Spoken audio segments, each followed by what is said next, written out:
When you ask most guitar players what is the hardest jazz standard they know, they'll probably say something like Rhythm Changes or Giant Steps. Indeed, those songs are worth practicing, but in this video I'd like to share with you a lesser known bebop tune, which is definitely one of the most challenging bebop songs that I like to work on, called C.E.D by Joe Pass. Let's go and check it out and see what you think.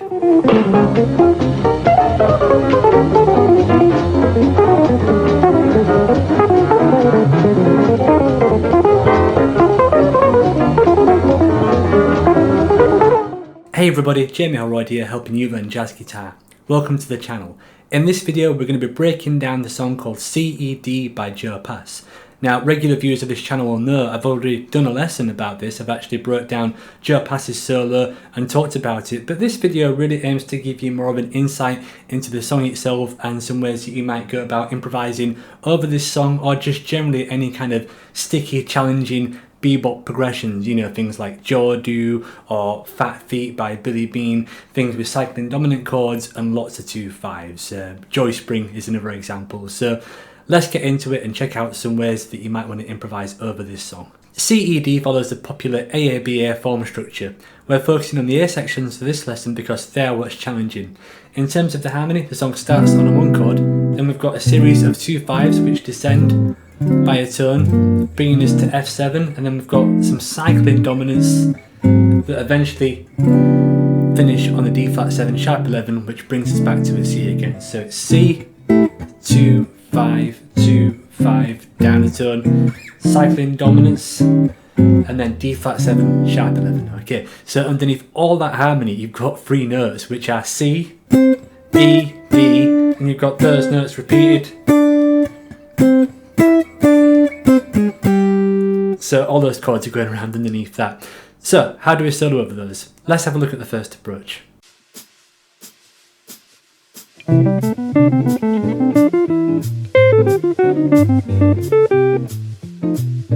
The first way, which I'm going to teach you how to solo over this song, is to use lines from the original soloist. So what I've done here is I've basically taken 2 parts of Joe's solo at different times and put them together in my own kind of way. So the line starts like this, where I'm playing off a pattern over the C chord. It goes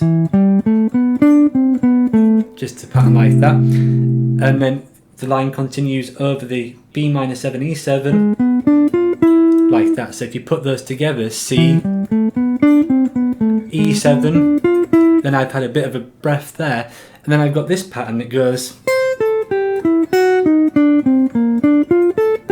which is from the very start of Joe's solo. So I've basically taken what Joe's done and added some space in between it to make it a little bit more manageable to play, to be honest. So that's the first thing there, taking ideas from the soloist and putting them together in your own way. The second approach you can take when playing over a tune like this is to try and string long lines together.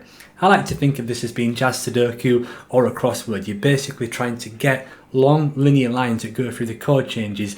Then you can remove some phrases, have some syncopation, have some rest, like I did with the first line, if you choose to. Okay, so what I've done here is I basically started with a C major 7 arpeggio, but at this point I'm trying to think of how to get to the next chord, so I'm using an enclosure to get to the 3rd of the B minor 7 chord. Okay, so upper C major 7 chord, and then that's kind of like a G triad, isn't it? Same thing again. This is taking me to a diminished arpeggio of the 5 chord there. Okay, so 8 notes, 1, 2, 3, 4, 5, 6, 7, 1, 2, 3, 4, and then another 4 notes over the E7 chord, and then that wants to resolve to A minor in the next bar. Over the A minor, we've got this, which is once again just playing through all those chord changes, counting 4 notes for each of the chords, right? A minor 7, that's a 3 to 9 arpeggio, right? C, E, G, B, and then descending diminished arpeggio, and then resolving to the 5th of the G minor 7 chord. Okay, so if I try and play that slowly, you should get this.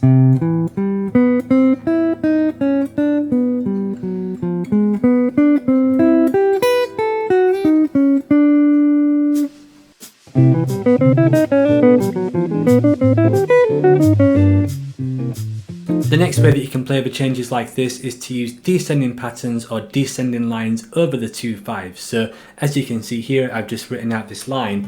I've played nothing over the C and then over the B minor 7. It's a very common classic Charlie Parker 2-5-1 lick, and I'm basically keeping that going for the 2 5s.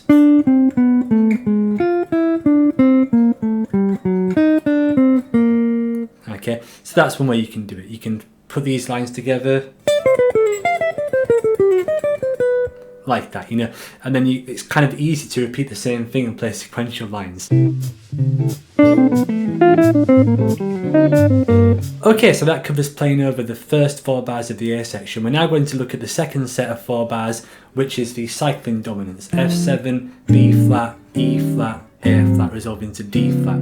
Okay, so the first thing that I've written out here is a sequential pattern that sounds like this.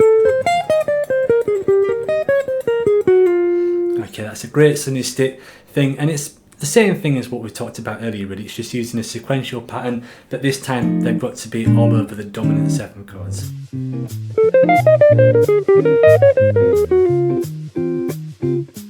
If we look at this F7, you can also think of that as being a C minor. So this next lick basically uses some minorization of the dominant chords. It sounds like this.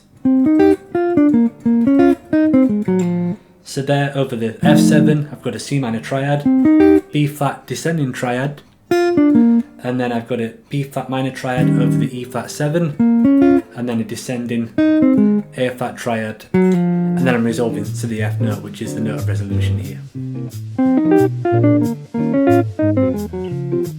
Another way in which you can play with these cycling dominant chords is to use Coltrane patterns. Here I've literally just played the cycling dominant Coltrane patterns going across all the chords, and it sounds like this.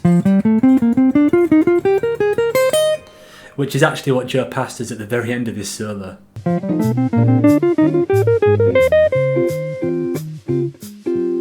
Another point to mention is that these last 4 bars are kind of like rhythm changes in a sense, where you get the modulation to the 4 chord in bars 5 to 7. So I've actually found that a lot of rhythm changes lines work quite well over this part. So the one that I've got written down here sounds like this. Okay, in rhythm changes that'll be resolving to maybe a B flat or a D minor, which, you know, if you're resolving to the 5th of B flat, that'll be F. If you're resolving to the 3rd of D minor, that'd also be F. And it's also the 3rd of D flat, so that's kind of why that works. So that line one more time, I'm basically using a Coltrane pattern there. Bebop scale, triad, and then resolving to the F note. Okay, so that wraps it up for the hardest bebop song that I know.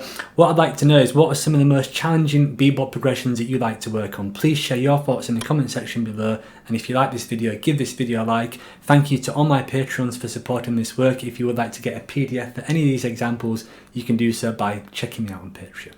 Thanks for watching.